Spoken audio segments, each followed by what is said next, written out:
Dienu visiem! Mani sauc Aldis Vītoliņš, un jūs esat atnākuši uz kursu, kas saucās Datu bāzes tehnoloģijas.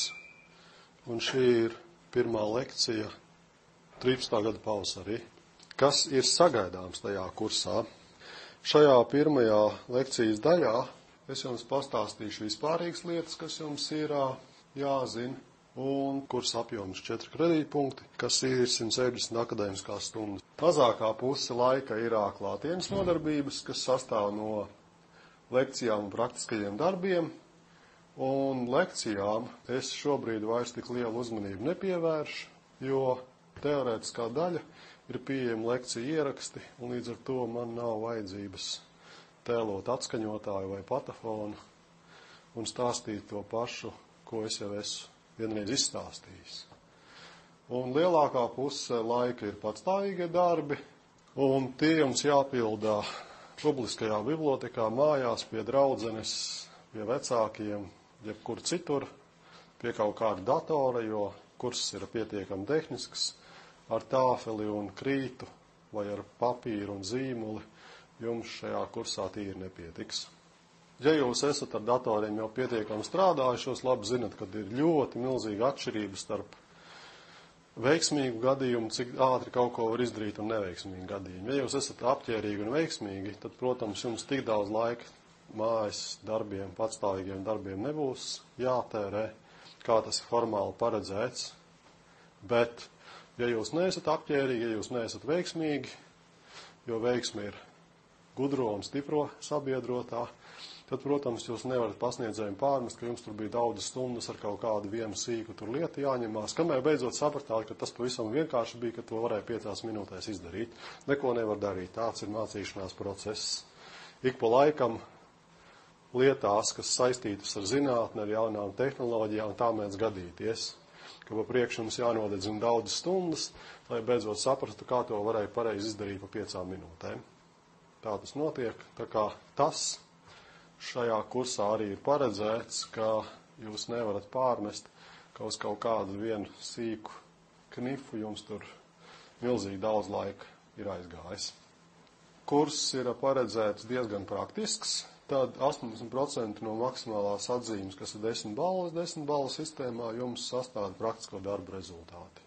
Tas nozīmē, ka jūs ļoti mierīgi varat dabūt labu atzīmi, pildot tikai praktiskos darbus, arī neklātienē. It sevišķi tas attiecās ne tik daudz uz jums, bet uz tiem neklātienes studentiem.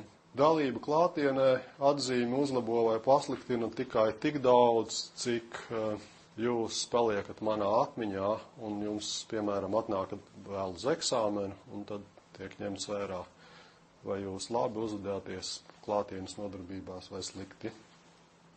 Un formāli eksāmens ir paredzēts obligāti, tikai konkrētā implementācija tam obligātiem eksāmenam ir tāda, ka tie, kas negrib dabūt papildu balli klāt, tiem tas obligātais eksāmens izpaužās tā, ka viņi nekādu papildu balli tajā eksāmenā nenopelna.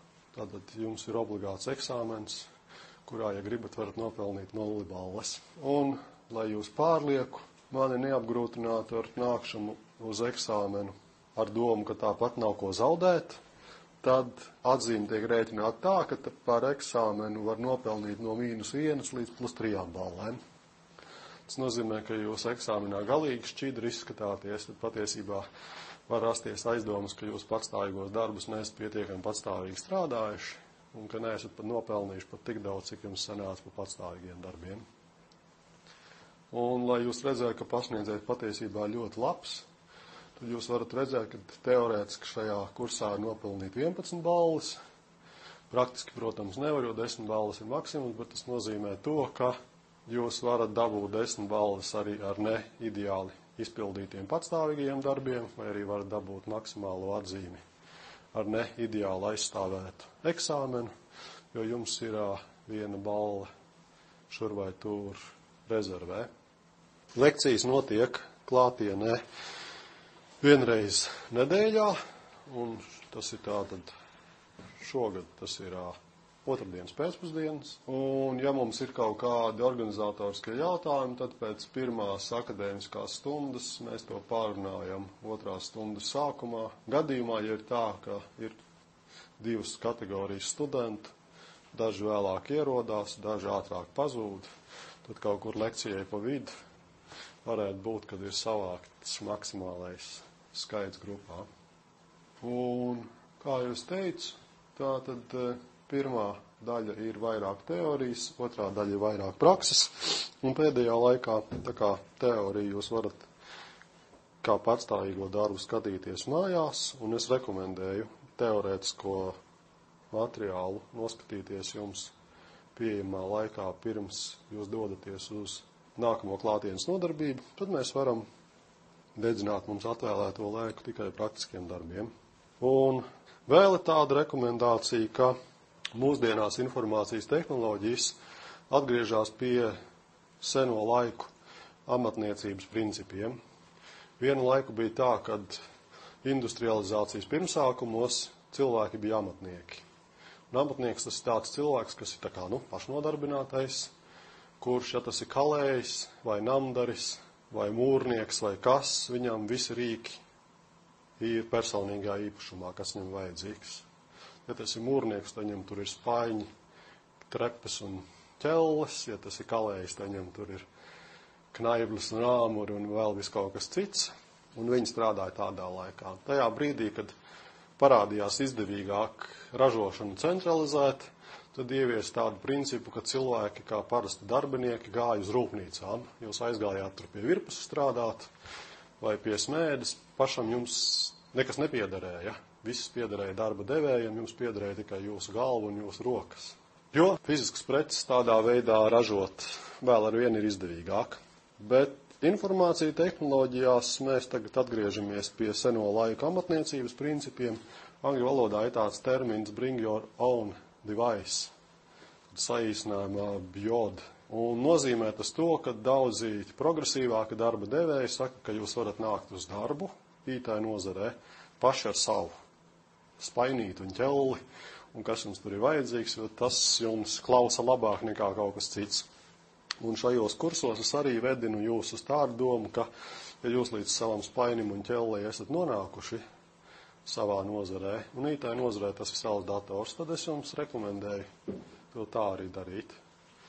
Tas jums klausīs daudz labāk, un jums iespējas viņu rīkoties būs daudz plašākas nekā ar jūsu rūpnīcas piegādātajām iekārtām. Tātad, ja jums savi datori ir, tad es jums rekomendēju viņus izmantot. Mācību materiāli šajos kursos ir pieejami anonīmi publiski bez maksas. Nav nekur jāreģistrējās, nav nekas jāpasūta. Un vietne, kurā šie materiāli atrodas, ir odo.lv /training/ databases. Šī ir oficiālā materiālu atrašanās vieta. Jūs varat skatīties šo to arī šeit mācību iestādes informācijas sistēma Alberta koledžā, tajā Moodle sistēmā, bet šī ir tikai kopija no šī pirmavota. Un gadījumā, ja dēļ kaut kādiem atjaunojumiem parādās neatbilstības, piemēram, par termiņiem, tad jātic ir nevis tam, kas ir Alberta koledžas mājaslapā, bet jātic tam, kas ir odo.lv mājaslapā. Protams, es centīšos, lai šādas neatbilstības nepastāv, bet ja viņas pastāv, tad jātic ir tam, kas ir pieejams šeit publiski un anonīmi, nevis tam, kas ir pieejams Alberta koledžas mājaslapā ne anonīmi un ne publiski. Tajā skaitā viens no veidiem, kā jūs varat nopelnīt 1 punktu no tiem 10 ballēm jūsu pastāvīgajā darbā, jūs esat laipni aicināti atjaunot šī te Moodle kursā saturu no tā, kas ir šeit. Jums ir viens no darbiem paredzēts kā individuālais darbs, kā var vienu balvu nopelnīt. Un viens no tādiem individuāliem darbiem var būt šāds. Ļoti vienkārši. Savest kārtībā kursa dokumentācija. Tātad tas ir par materiāliem. Un šeit, kas jums svarīgākās lietas interesē? Pirmkārt, jums noteikti interesēs termiņi. Otrkārt, lai jums būtu teorētiskās zināšanas, jums varētu interesēt kursā teorētiskās daļas lekciju ieraksti un LibreOffice prezentācijas. Un tad vēl jums šī vietne ir jāizmanto priekš tām, lai iesniegtu jūsu patstāvīgos darbus. Tātad tas par patstāvīgiem darbiem. Un patstāvīgie darbi atrodas arī apraksts vietnē odo.lv/training ar lielo T-burtu /databāzes homeworks, izmanto tā saucamo kamieļu rakstību. Te ir tādi kupri, katra jauna vārda sakne ir ar lielo burtu, un tas jāņem vērā. Un no šiem databāzes homeworks jūs klikšķiniet, jūs nonākat līdz mazai formiņai, un es jums varu parādīt, kā augšuplādēt kaut kādu failu. Jūsu patstāvīgo darbu rezultāts ir lielākoties neformatēt teksta dokuments. Dažos gadījumos tas ir arī kaut kāds īpašs fails, piemēram, MySQL Workbench projekts vai kaut kas tam līdzīgs. Lai iesniegtu šo failu, jums ir jāzina pieteikšanās vārds un parole. Pieteikšanās vārds ir AK, un parole ir, lai nebūtu jācīnās man ar kaut kādām tur vandāļiem, un tā tālāk nekur publiskā telpā šis pieteikšanās vārds un parole netiek parādīts. Un tā, kad jūs zinat vārdu un paroli, jums parāda šāda iesniegšanas forma, kur jums ir jāiesniedz pareizi noformēts fails, un vēsturiskas attīstības rezultātā kādreiz es domāju, ka pilnīgi visiem no studentiem ir izsniegta starptautiska studenta karte, un tajā studenta kartes formāts tāds, ka tur sākas ar vienu burtu, tad ir kaut kādas, nezinu, apmēram 12 skaitļi, un beidzās ar vienu burtu. Un tā kā šis identifikators tiek izmantots kā jūsu unikālā atslēga, kā atšķirt jūs vienu no otra. Un tad tālāk ir ar punktu atdalīti darba numurs, faila numurs darbā un faila paplašinājums. Un ja tas faila formāts ir pareizs, tad fails veiksmīgi saglabāts. Jūs varat atgriezties patstāvīgiem darbiem, apstīties iesniegšanas pārskatu un redzēt, ka tāds students pirmajā patstāvīgajā darbā ir iesniedzis vienu failu. Tad šī zīme norāda tikai to, cik daudz failu ir augšu pielādēti ar šādu jūsu unikālu identifikātoru. Ja jūs nosaucat kaut ko neatbilstoši pieprasītajam formātam, tad viņš jums neļaus šo failu augšu plādēt. Kā darbi tiek vērtēti? Par katru no patstāvīgajiem darbiem tiek rēķināta viena balle, un viena pilna balle ir, protams, ja vienā patstāvīgajā darbā jāiesniedz 2 vai pat 3 faili, tad visiem 3 failiem jābūt iesniegtiem pareizi sanumurētiem. Un, ja ir sīkas neatbilstības, bet ieskaitīt var 0,6, ja darbs ir galīgi šķīvs un grējs, tad viņš vispār netiek ieskaitīts. Un, ja darbs ir iesniegts pēc noteiktā iesniegšanas termiņa, tad viņam atņem 1/8 daļu no maksimālās balles nost. Neatkarīgi no tā, cik daudz ir nokavēts no termiņa. Kā tiek skatīts, vai darbs ir nokavēts, tiek skatīts uz, kad tas fails ir modificēts. Tā, ka jūs augšu plādējat to failu uz servera, protams, tas fails tiek vai nu izveidots no jauna, vai nu pārrakstīts esošais, un kāds jau tas viņa izveidas vai pārrakstīšanas datums ir bijis, tāds ir, un pēc tā tiek noteikts, vai darbs ir nokavēts vai nav. Tad pirmais patstāvīgais darbs jums ir sagatavot jūsu mācību vidi, piemēram, savu personīgo datoru, savu personīgo darba rīku, un teorētiski jūs varat visus nepieciešamos rīkus uzstādīt plaši pielietotajā Windows operētāja sistēmā. Es to darīju pirms gadiem 10-15, mūsdienās es to stingri nerekomendēju darīt, Jo, lai arī Microsoft iegulda lielas pūles, lai iestāstītu jums, ka jūs dažādus izstrādes rīkus, datu bāzes, dažādus serverus un servisus varat ļoti labi lietot Windows sistēmā, viņi nav panākuši to, ka Windows sistēmā visas šīs lietas ir tikpat ērti lietot kā Linux sistēmā. Un tāpēc es jums rekomendēju lietot kādu no Linux variantiem. Es pats lietoju Ubuntu Linux ar versiju 12.04. Tā ir rekomendētais variants, jo Linuxos ir šādas tādas nelielas atšķirības. Ja jūs gribat ar kopēšanu un ievietošanu izmantot gatavus paraugus komandu rindai izpildāmai un tam līdzīgi, tad, protams, ir vērts, ka jūs izmantojat tieši tādu pašu versiju, tad jums nebūs nekādas sīkas neatbilstības. Kādā veidā jūs šo sistēmu varat iegūt? Tas ir aprakstīts šeit pie pirmā praktiskā darba apraksta. Un varianti jums ir veseli 4. Viņi visi nav vienlīdz ērti un labi izmantojami. Viens no vienkāršākajiem variantiem, kas jums neko dārgi nemaksā, izņemot jūsu datora procesora laiku, ir izmantot kādu nebūtu virtualizācijas programmu, kas vienā atsevišķā lietojuma programmā ļauj jums palaist virtuālu datoru ar citu operētāju sistēmu. Senos laikos faktiskais standarts šajā jomā personālajiem datoriem bija VMware. Mūsdienās, man liekas, ka ērtāks un labāks ir VirtualBox. Es pats tagad, piemēram, izmantoju VirtualBox, ja man kādreiz vajag palaist Windows.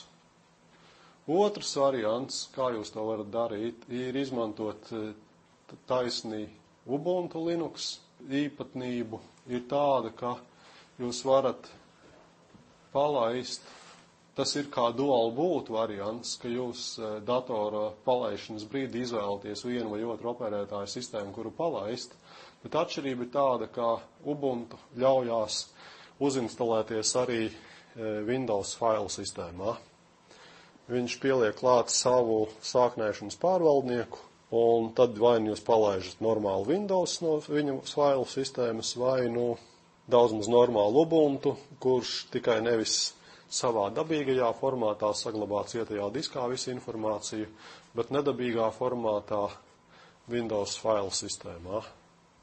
Labums ir tāds, ka procesors, atmiņa un visas citas datoru iekārtas netiek virtualizētas, bet strādā operētāja sistēma patiešo ar aparatūru. Līdz ar to tas ir daudz ātrāks variants, un to var izpildīt arī uz vecāka un lēnāka datora, tur uz 3-5 gadu veca datora, vēl vecāka. Labums ir tāds, ka šādā veidā uzlikt to Ubuntu var uzinstalēt un noinstalēt kā atsevišķu Windows programmu. Un sliktums ir tāds, ka, protams, saglabāšana cietajā diskā tik un tā notiek virtualizētā un nedabīgā veidā. Tas palaistais Ubuntu Linux visus failus glabā iekšā lielā Windows mapītē, kas parasti saucās C, kolas apgrieztās līpstrīpa Ubuntu, un visi dati ir saglabāti tur. Un tas, ko es pats izmantoju, ko jums es rekomendēju, uzlikt Ubuntu Linux operētāju sistēmu kā pirmatnējo un vienīgo un dabīgo operētāju sistēmu jūsu datorā. Tas ir aprakstīts šeit ar ekrāna izdrukām, kā tas notiek. Un, protams, jūs varat palaist atšķirībā no Windows operētāja sistēmas. Jūs varat palaist Linux operētāja sistēmu no USB zibatmiņas vai arī no kompaktdiska. 8. Windowsam tagad kaut kas tāds ir parādījies, bet man liekas, tie vēl vien ir nevis Microsoft izstrādā, bet kaut kā trešo pušu rīki. Bet Linux tādā veidā ir palaižams jau labi sen. Kompaktdisks nebūs pārāk ērts, jo tad jums jāveido savs pielāgots kompaktdisks, jo savādāk jums būs vienmēr standarta Linux variants. Jūs tur nevarat uzlikt, piemēram, MySQL serveri. Bet, ja jums ir zibatmiņa, tad jūs tajā zibatmiņā, tā arī ir virtualizēta failu sistēma, varat pieinstalēt klāt tik resnu un sarežģīto Linux, kā jums ir nepieciešams. Tāda jums ir pieejamās iespējas, ja jūs gribat izmantot, mācīties Linux tikai tādā smilšu kastes variantā, tad smilšu kastes variants pēc manām domām visērtākais ir pirmais, bet, patiesībā jums tās iespējas ir diezgan lielas un plašas. Ievaddaļu es esmu pastāstījis, un mēs varētu pāriet pie praktiskās daļas. Tā kā kurs saucās datu bāzes tehnoloģijas, mums tā kā vajadzētu saprast, ko šie jēdzieni virsrakstā nozīmē. Mana atbilde būtu tāda, ja jūs kaut ko nezināt, paskatieties internetā.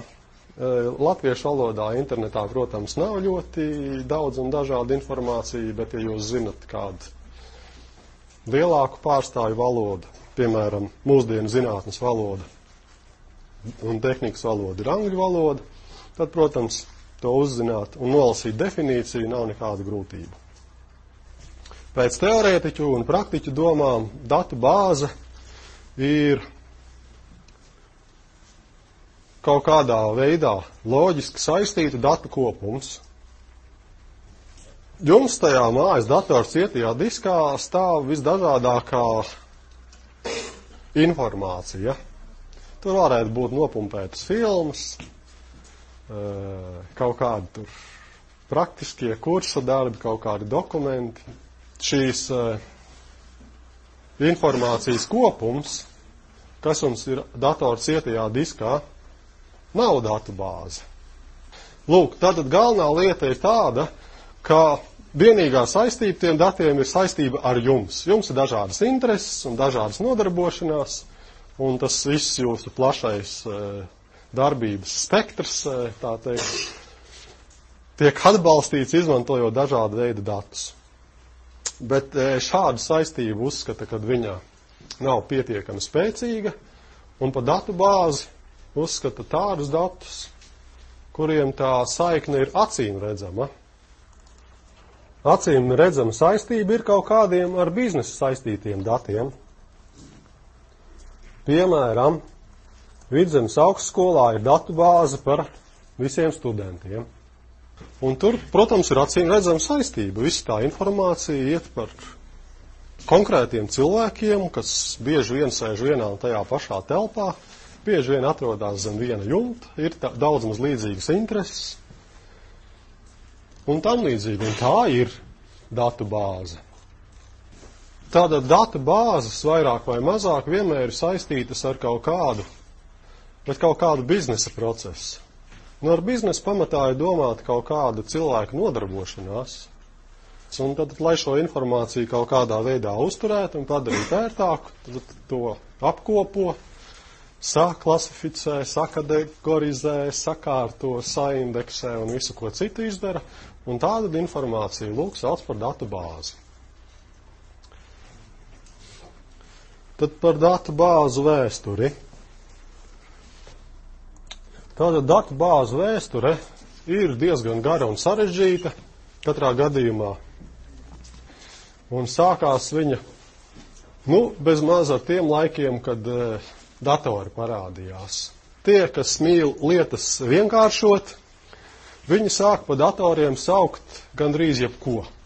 Kas mēdz teikt, ka datoru pirmsākumi tur ir senajā Ēģiptē vai Indijā, kad izgudroja skaitāmos kauliņus. Skaidrs tas, ka tas ir pārāk vienkāršota lieta, jo, ja vien jūs esat redzējuši skaitāmos kauliņus, cilvēks ar normālu veselo saprātu un spriešanas spēju skaitāmos kauliņus par datoru īsti nesaukt. Un tāpatās pa datoru īsti es negribētu saukt to, ko mūsdienās sauc par skaitļotāju. Piemēram, mūsdienās moderns skaitļotājs ir kalkulators. Kāpēc kalkulators nav dators?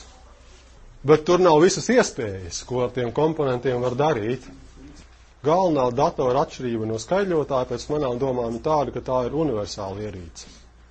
Protams, jūs nevarat jebko ar datoru izdarīt. Jūs, piemēram, nevarat radīt bezgalīgu prieku ar atsevišķiem izņēmumiem un pabarot visu cilvēci ar lētu maizi. Bet, dators tiek uzskatīts par universālu tad, ja ar to var jebkādu skaitļošanas darbību izdarīt. Skaitļotāju vēsturi sākās Otrā pasaules kara laikā, Un tad pirmie tādi universālās ierīces, ko var saukt par datoriem, parādījās ar kārtu ap 60. un 70. gadiem. Mūsdienās tādu datoru konstrukciju sauc par lieldatoriem, divu iemeslu dēļ. Pirmkārt, tāpēc, ka viņi tik tiešām bija lieli. Un otrkārt, tāpēc, ka viņu konstrukcija atšķīrās, tas ģenerālais princips un dizains no tiem, ko mūsdienās sauc par personāliem datoriem. Un ap to laiku arī sākās datubāzu vēsture.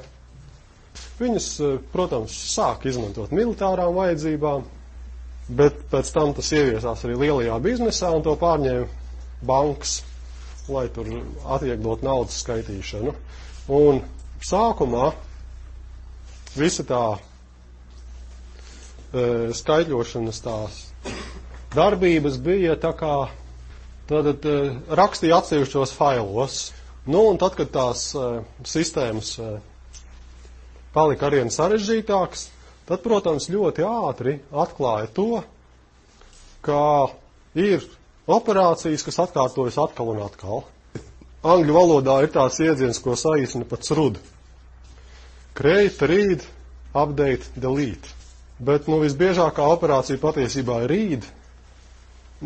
Vispārīgi lasot lasīšana, konkrēti pa datubāzēm meklēšana. Piemēram, regulāri ir jāpārbauda tur attiecīgā studenta sekņu lapa. Jāsmeklē students pēc kaut kā, un šādas operācijas atkal un atkal meklē pa vienu studentu, par otru studentu, par trešo, meklē attiecīgas grupas. Un tad teorētiķis pamanīja šo lietu, kad katrai banku sistēmai, augstskolu sistēmai nav īpaši lielas jēgas, tā teikt, no nulles taisīt, lai tajos failos sarakstītu to visu un tā, kad vajag tādu starpslāni izveidot, kas to dara neatkarīgi no tā, vai dati ir saistībā par studentu, vai dati ir saistībā ar zāģmateriāliem. Jo meklēt pēc kaut kā, pēc būtības nemainās, vai tas ir students, vai tas ir apaļkoks. Tad jums jāņem vērā vēl tāda lieta par to, kā var novērtēt tehnoloģiju mūžu. Un tehnoloģiju mūžs dalās divās daļās, ir tā saucamās fiksās, ad hoc latīņu valodā. Un šādas ad hoc tehnoloģijas nepastāv ilgi, jo tāds risinājums, kas tā ātri nāk, viņš arī ātri iet, jo tajā brīdī, kad tas konkrētā vajadzība beidzās, tad arī tā tehnoloģija beidzās. Bet tās tehnoloģijas, kas ir dzīvotspējīgas, viņas tiek veidotas ap kaut kādu universālu sistēmu, ap kaut kādu matemātisko modeli. Un datubāzes apakšā ir tāds matemātiskais modelis, kas saucās relāciju algebra. Un relāciju algebra savukārt ir tāda tā kā specializēta apakškopa no tā, kas saucās kopu teorija. Tā kā jūs pamatā mācaties specialitāti, nevis tādas akadēmiskas zināšanas, kas mīl sajūsmināties par lietām, par ko normāli cilvēki nesajūsminās. Bet labā ziņa ir tāda, ka šajā kursā mēs šo algebru pārāk daudz nemācīsimies. Tāpēc, kad mēs mācīsimies datu bāzes lietot, nevis viņas izstrādāt. Tie, kas datu bāzes izstrādā, tiem tā interese, protams, ļoti spēcīga. Un tad datu bāzes ir viena no tām tehnoloģijām, kas ir pastāvējuši no pagājušā gadsimta 60. un 70. gadiem, diezgan nemainītā veidā, ir tāpēc, ka viņas ir būvētas uz labi izstrādātu teorētisko modeli. To modeli vēl mūsdienās pēta, pilnveido, paplašina, bet tad ir tā tehnoloģija, kurai laba matemātika apakšā, tā pastāv ilgu laiku. Var teikt tā, ja relācija algebra ir tāds platonisks, kristāli dzidrs un idealizēts modelis, tad datu bāzes ir tāds praktisks, neķītrs viņu implementējums. Un, cik jau labi šī kristāli dzidrā teorija ir implementēta, tik labi ir implementēta. Tad, kad jūs nonāksiet līdz kādas idejas implementācijai, piemēram, mēs sāksim paši savas datubāzes veidot, jūs pamanīsiet, ka vienmēr ir pārdomas un kaut kādi tur apsvērumi, kāpēc to ideāli nevar sasniegt, jo tas pārāk dārgi maksā, tas ir pārāk sarežģīti un tā tālāk. Vārdu sakot, to ideju nedaudz tā kā sagroza. Un tātad, ja mēs šo relāciju algebru pārvēršam jau tādā datubāzu modelī, datu bāze ir tāda viena tā kopa, visus objektus, kā likums sakārto datubāzēs divdimensiju masīvos. Tajā relācija algebrā, protams, ir pie entās dimensijas iespējams, bet, datubāzēs to visu ļoti noplakano, uztaisa tādu ļoti vienkāršu. Un tad ir tā, ka vienu kopu var rakstīt vienā datubāzes tabulā, piemēram, informāciju par visiem studentiem var ierakstīt vienā tabulā, to mēs vēlāk izdarīsim praktiskajos darbos. Un tabulas sastāv no rindām un kolonnām. Šī arī ir tāda jokaina datubāze, mēs viņu nevarētu nosaukt par relāciju datubāzi, bet viņai tipisks datubāzes dizains. Tad viņā ir kaut kādi diezgan saistīti dati, kas ir sakārtot divdimensiju masīvā. Tad ir kolonnas un ir rindas. Un rindas datubāzēs sauc arī par ierakstiem. Kolonnu skaits parasti datubāzē nemainās. Tad kolonnas parasti ir tādas iepriekš noteiktas studentiem, tad tur ir vārds, uzvārds, identifikators, kas vēl ir svarīgs, dzimšanas vieta, tur gads, ēpasts, telefons un tam līdzīgas lietas, bet rindu skaits gan ir principā nelimitēts. Tās rindas var pievienot tik, cik vajadzīgas. Un rindām ir divi nosaukumi. Dažkārt viņas sauc par rindām, dažkārt viņas sauc par ierakstiem. Tā, kad izmanto lasīšanas, rakstīšanas operācijas, tad to sauc par ierakstu. Tā, kad izmanto, piemēram, pieejas tiesību kontroli, tad saka, ka tā ir pieejas tiesību kontroli ne tikai tur kolonnām, bet arī rindām. Bet rinda ir atkal tas pats ieraksts. Un starp šīm rindām savukārt var veidot saites. Ja mēs runājam par ierakstiem, tad atkal parasti datu bāzēs tajā ciparu pasaulē atspoguļo kaut kādas reālās pasaules objektus. Jānis Bērziņš varbūt nav reālās pasaules objekts, lai gan mēs tādu varam piemeklēt, bet Valdis Vītoliņš varētu būt ļoti reāls pasaules objekts. Un tā, ka pa viņu ir informācija datubāzē, un tad attiecās uz to tur taustāmo lietu. Un tas datubāzēm ļoti raksturīgi, ka praktiski vienmēr šie dati ir tās sataustāmās pasaules attēlojums. Datubāzēs kā likums nav vienkārši tāda informācija, kas dzīvo tikai digitālajā pasaulē.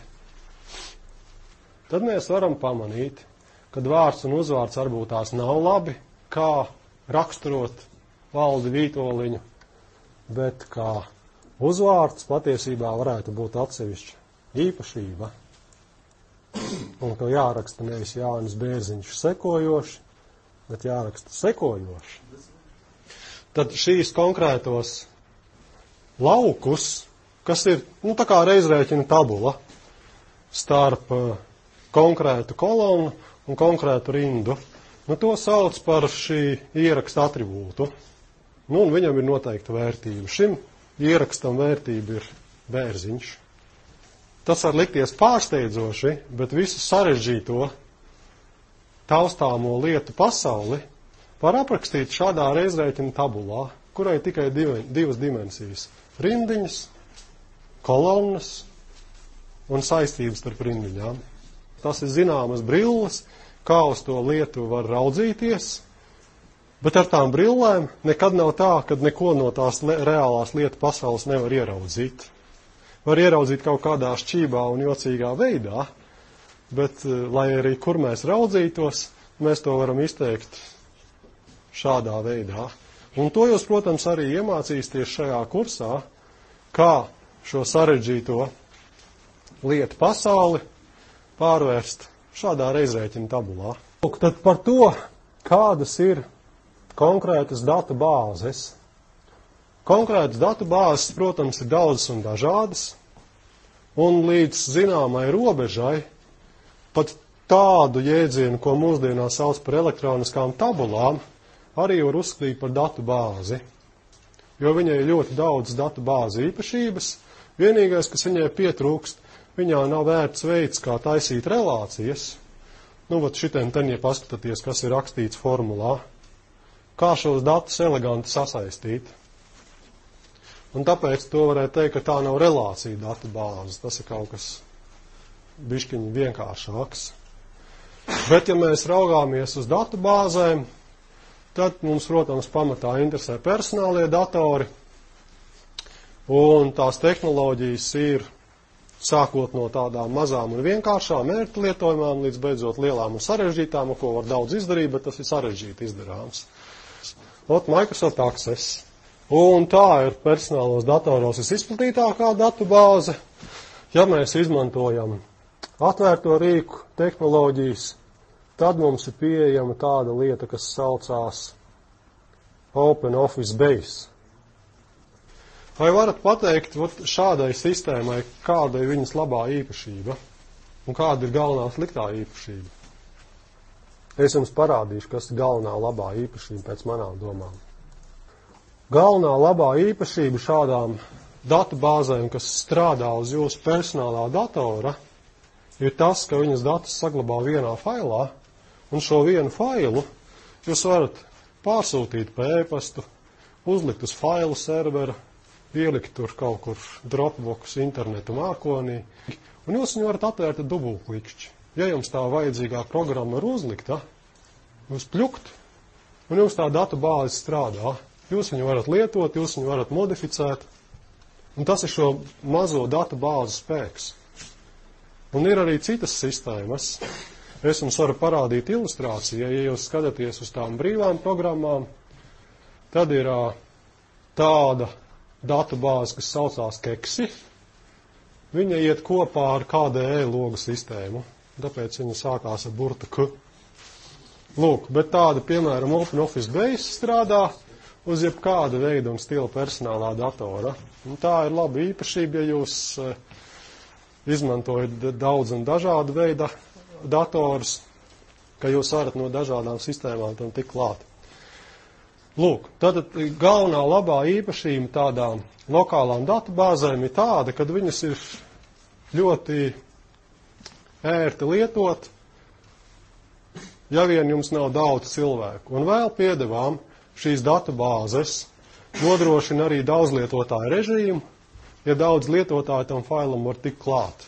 Piemēram, jūs šo datubāzi uzliekat uz failu servera, tad no tiem datoriem, kuri tam failu serverim, katalogam un failam tiek klāt, var arī paralēli lietot. Tur, protams, nelielas nianses un problēmas, lai tur neparādītos nejaucības, ka tur modificē to pašu ierakstu divi cilvēki. Tas arī galvenais ierobežojums, ja paliek lietotāji pārāk daudz, tad ļoti bieži lietotājiem parādās tā problēma, ka viņš tiek atšūts, jo kāds cits lietotājs tajā bāzē jau kaut ko dara. Un tad sistēmas pāriet uz klienta servera arhitektūru. Un klienta servera arhitektūra tad jau ir sarežģītāka. Viņi darbojas tādā veidā, ka kaut kur datu centra tumsā ir serveris, uz kura iet, griežās, skrien vai ko viņi tur dara, datu bāzes serveris, un viņam var pieslēgties daudzi klienti. Galvenā nepilnība šādai arhitektūrai ir tā, ka viņa ir sarežģītāka.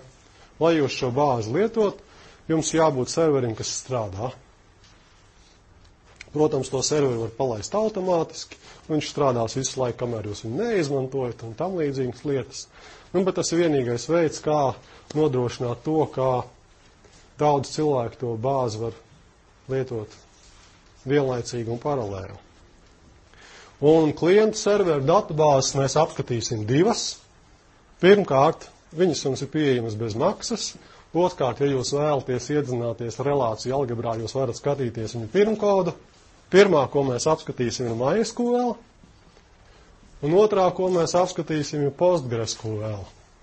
Es vairāk esmu iemūļojis MySQL, jo es viņu sāku lietot senāk. Un ar MySQL, protams, ir, ja jūs interesēties par datubāzēm, tāda problēma, kad viņas liktenis šobrīd ir neskaidrs. Postgres šajā ziņā ir labāk, jo viņai tā kā nākotnē ir skaidrs, tur visas lietas notiek, bet, šodienas stāvoklī Postgres pēc manām domām, es viņu tik labi neesmu pētījis kā MySQL, viņa nav tik eleganta. Un tad, ja mums ir šīs tā saucamā klienta servera databāzes, tad ir tā saucamais klients, kas vēršās pie datubāzes. Ten ir parādīts patiesībā visu šo datubāzu veidu tehnoloģijas. Ja mēs izmantojam kaut kādu OpenOffice Base vai Keksi vai kādu citu lokālu datubāzi, tad principā ir tā, jūs palaižat to programmu, un tā programma momentā raksta iekšā failā. Jūs tajā programmā, atkarībā no tā, kā jūs to failu modificējat, viņi uzvedās dažādi, bet tas viss notiek pa tiešo. Ja mēs izmantojam klienta servera datubāzes tajā vienkāršākajā veidā, tad ir tā, kad mums uz servera griežās, un ar serveri ir domāts šajā gadījumā fizisks dators, uz viņai palaist atsevišķu programmu, kas saucās databāzu serveris. Un tad pie viņas var vērsties dažādas klienta programmas. Viena no tādām klienta programmām ir tā Knoda, kas arī ir bezmaksas atvērtā koda, bet var arī izmantot to pašu Microsoft Access kā klientu, var izmantot OpenOffice Org kā klientu, un tā viņš sazinās ar šo databāzes serveri. Un databāzes serveris mūsu gadījumā būs vai nu MySQL vai nu PostgreSQL. Un tad vairāk tikai uz Windows operētāju sistēmu attiecās, šīs lietotāju klienti var sazināties ar serveri pastarpināti, izmantojot apakškopu standartizētu valodu, kas saucās ODBC. Neprasiet man precīzi tulkojumu, bet viņš ir apmēram Open Database Connectivity. Tas ir īpašs protokols, ko atbalsta vairāki datubāzu serveri, ko lielākoties lieto Microsoft programmas, bet tā kā ar Microsoft ir jāsadzīvo, protams, to dara arī daudz citas programmas, tad tu šo serveri var sazināties šādā valodā. Viņas labā īpašība ir tāda, ka viņa ir labāk standartizēta. Jo šī sadarbība var būt ļoti tāda tā kā specifiska starp. Un tad, ja mums ir ne tikai relāciju databāzes serveris, bet SQL serveris, tad ir vēl tāda īpatnība, ka patiesībā arī ir standarts, un standarts ir tāds, ka šī lietotāja aplikācija un serveris sazinās SQL valodā. Ja nemaldos, tad tas ir Structured Query Language, strukturēta pieprasījuma valoda. Lūk, tad, kad mēs kursā iesim tālāk, tad var parādīties vēl tāda lieta, kad izmanto nevis tā saucamo datubāzes, jeb resno klientu, bet izmanto tā saucamo plāno klientu. Varētu būt tā, ka tā lietotājs ir nevis datubāzes klients, bet, piemēram, tīmekļa pārlūkprogramma. Tīmekļa pārlūkprogramma sazinās ar tīmekļa serveri, jeb lietojumu serveri. Aplikācijas serveris savukārt tēlo resno klientu priekš datubāzes, un viņš tad sazinās ar datubāzes serveri, un tas to visu raksta datubāzēs. Tad tā jau ir ļoti sarežģīta saimniecība. Ir veseli 2 serveri, ir datubāzes serveris un ir tīmekļa serveris. Bet šo milzīgi sarežģīto saimniecību izmanto tāpēc, ka toties klients ir ļoti vienkārši. Pietiek ar tīmekļa pārlūkprogrammu. Praktiski mēs šādu lietu neko daudz neapskatīsim, bet mēs to apstīsim tikai tik daudz, cik tas saistās ar datubāzes serveri. Tātad šodienas teorētiskā daļa mums ir beigusies. Atkal uz teorētisko daļu mēs tiekamies pēc nedēļas.